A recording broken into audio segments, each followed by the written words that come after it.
La chasse aux pauvres, par le ciblage des contrôles de la CAF sur les femmes isolées, les personnes handicapées ou touchant moins de 942 € par mois, voilà ce que vient de mettre au jour une enquête du journal Le Monde.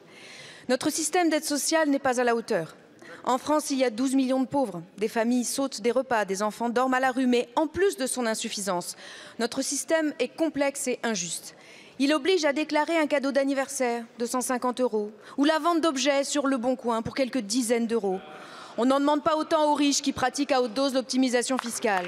Exactement. Depuis 2010, la CNAF utilise un algorithme pour noter les ménages par un calcul secret. Note qui déclenche les contrôles au domicile. Les données de 33 millions de personnes sont ainsi brassées dans la plus grande opacité. En cause, une commande politique permanente depuis l'ère Sarkozy visant à opposer les classes moyennes aux précaires. En cause, la stigmatisation des personnes les plus en difficulté. La dénonciation permanente d'une fraude sociale soi-disant massive alors qu'il est démontré qu'elle est marginale.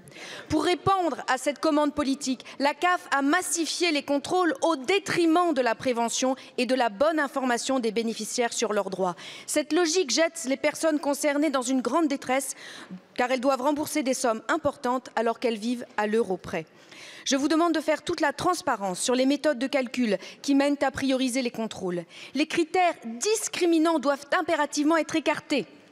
Au-delà, la simplification et l'automatisation des aides sociales doivent enfin être au cœur de l'action publique. Chaque jour, des centaines de milliers de personnes renoncent à leurs droits face à un système bureaucratique qui les suspecte et ne les respecte pas. Que faites-vous pour y remédier ?